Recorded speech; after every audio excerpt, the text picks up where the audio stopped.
chiefs and people, men and women of Ghana, the rank and file of the Convention People's Party. Once again, I speak to you from Conakry, Radio Guinea's Voice of the African Revolution. A week ago, I spoke to you on the day of the 9th anniversary of our independence. Since then, I have learnt, with some amusement, of the feeble attempts by the so-called National Liberation Council to prevent you from using your own wireless sets for fear you might hear my voice. Perhaps they are unaware that the desire of the masses cannot be denied, nor their will thwarted. You may cow them with Tommy guns and bayonets for a time, but not the whole time. Countrymen, I am sure you already realize that this so-called council does not constitute a new government of Ghana in Accra. What you find in Accra now is no more than a clique of military and police adventurers who are attempting to destroy and set back the economic, political, and social gains of the people of Ghana. In this nefarious pursuit, they are being propelled by neo-colonialists and their agents who have resorted to the use of force to keep the people of Ghana oppressed. But they will fail. Indeed, they have failed. As I told you in my last broadcast, the Convention People's Party is still the vanguard of the people's political movement, and I am still the constitutional head of the Ghana state. I am sure that even those army and police adventurers and traitors know that without the mass support of the masses, they have no existence. They also know that the people of Ghana are behind me. Hence, the vicious propaganda and vilifications they are spreading about my government and the Convention People's Party and its integral wings. These people have underestimated the strength of the masses. They have miscalculated the dynamic force of the Convention People's Party. Before your united might, confronted with your mass strength, the wall of bayonets and rifles and Tommy guns they have erected around you will collapse. I know you'll rise up in your mass strength to break through it and overthrow these irresponsible army and police traitors and adventurers. I am sure that already in their hearts, these enemies of the people regret the folly of their action and go in daily fear of its consequences. For they feel your anger like the sword of Damocles hanging over their heads. Not even their new colonialist and imperialist propellers can save them from your wrath when you rise again. It was the late Major General Bauer who in his humble and amiable frank way told me that the Ghana army cannot take political power and exist in Ghana. As I promised you in my last broadcast, I shall be with you very soon, and I'm confident that you shall prove him right. First, stand firm in your determination, even though you suffer in silence, and resist all terrorism and buccaneering, martial law and false propaganda, with moral stamina and spiritual fortitude. The physical resistance will emerge by itself. But what has made these army and police officers to take the steps that they have taken, and why did they do so during my absence from Ghana? If they felt strong and confident of themselves, why did they make this treacherous move only when I was away? They thought that supported by their imperialist and neo-colonialist masters, they could terrorize you in subjugation with rifles, bayonets, and Tommy guns, and force anarchy and destruction on you. They chose my absence as the most opportune time for their treachery, because they know they dare not do it in my presence. They have bitten more than they can swallow, and their days of reckoning are approaching. As for the imperialists and neo-colonialists, they have only succeeded in aiding and abetting the insane murderers of patriotic citizens in cold blood and the killers of innocent loyal army officers. The stand of neo-colonialism in Africa is being challenged by us, and very soon it too will collapse. The anarchy and terrorism these mutineers and traitors have tried to establish in Ghana cannot last very long. It is bound to be of a short duration, and as I last assured you, it shall soon pass away. Then you will find yourself reborn in a strength which was previously not experienced by the people of Ghana. I know that the bulk of the army and police does not support this rebellious clique.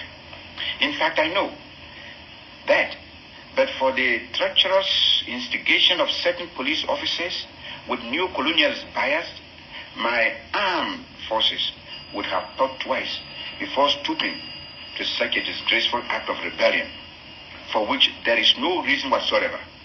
It is sheer stupidity and vandalism. I know that there are many in my armed forces who are loyal to me, and even though they are either being misguided, intimidated, or bullied now, they will rise again with the people to defend the people's cause.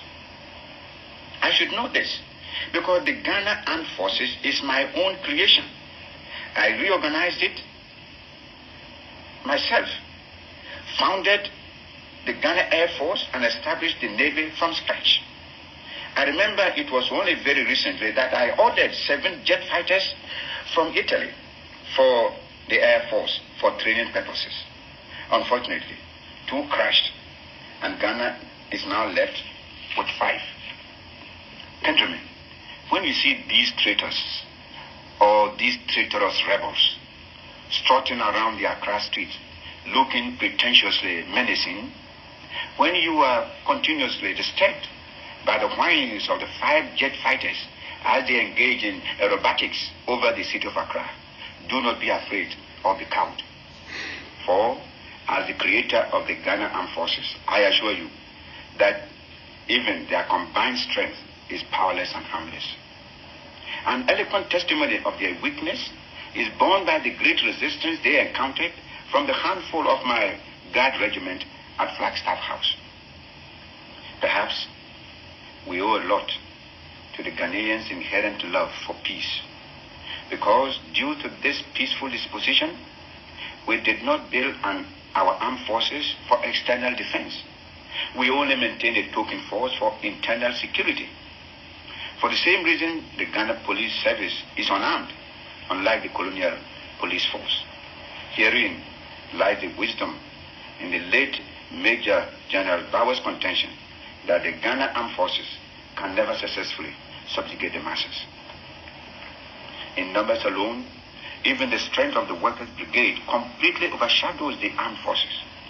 And you should draw encouragement and conviction of your strength from the fact that these traitors or traitorous rebels have not dared to disband the Workers' Brigade for fear of their strength.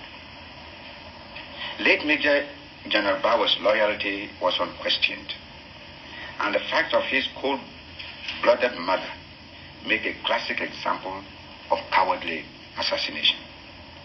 You know how he was awakened in the small hours of the morning by some of the rebel army officers, and how they shot him dead at close range because he flatly and categorically refused to join the plot and hand the army to them. These cowards cannot wash his blood off their hands by turning around to give him a military burial. He is dead, but I know that as Chief of Army Staff, there are some army officers who are still loyal to him, and these will rise and avenge his death at the right time, even though now they suffer in silence. Gentlemen, at this time of your trial, it is important that you maintain your silent resistance. Be confident, and very soon you will rise again to put these imperialist and new colonialist inspired rebels and adventurers in their right correct places. The will of the broad masses of the people of Ghana will reassert itself. They are forcing you with bayonets and Tommy guns to do as they would like you to do. But intimidation and terrorism will pass away. It is interesting, and at the same time ridiculous, that this clique of army and police adventurers should call themselves a National Liberation Council. What have they liberated? And what are they trying to liberate? Or do they imagine that they are liberating Ghana in order to make her a present to their imperialist and new colonialist masters? I would advise this clique of lying traitors rather to liberate themselves from their new colonialist and imperialist masters. Since the February 24th incident, you only have to look around to see the influx into Ghana of these imperialists and new colonialists as well as their agents. They stream into the country because they smell a fertile ground for economic subjugation and financial profiteering. This clique of traitors and rebels who are doing so much to prepare the ground for them to come into Ghana must call themselves a council of oppression and sellouts. They are not a National Liberation Council, but a notorious liars council. I know they have told you and are still telling you a lot of lies in an attempt to deceive and mislead you. But take heart and stand firm and oppose their lies and vilifications. The freedom which the people of Ghana under the leadership of the dynamic Convention People's Party fought for and won cannot be destroyed or even set back. Ghana is out of the gambling house of colonialism and will never return to it again. Our secular and religious freedom cannot be destroyed. The forces of light will eventually overcome those of darkness, and truth will always prevail over falsehood. This is a moral law which cannot be denied, even if these oppressive rebels and mutineers take your wireless sets away from you or forbid you to use them by military decrees. Look at the very composition of the rebel council, the so-called National Liberation Council, and you will find that it seeks to revive tribalism, which we have taken so many years of hard work to eliminate. I assure you that they cannot destroy the socialist gains of the Convention People's Party or the socialist state we have created. The same Ghanaian masses who defeated colonialism will also defeat neocolonialism and their agents in Ghana. Chiefs and people, men and women of Ghana, this is your hour of trial. But we shall triumph over our enemies. I call upon the rank and file of the Convention People's Party, those brave men and women who won so gallantly against the colonialists in pre-independent days. I call upon the Farmers' Council Cooperatives, the National Council of Ghana Women, the Ghana Muslim Council, the Workers' Brigade, and all party wings and activists in the 9 regions of Ghana. And last but not the least, the Young Pioneer Movement and all the youth of Ghana, to stand firm in this hour of trial, resist all falsehood and deception, and prepare to revolt against this clique of oppressive and deceiving adventurers. I call upon those loyal sections of my armed forces and police to identify themselves with the masses and fight at their side to destroy these rebellious traitors and stooges of colonialism.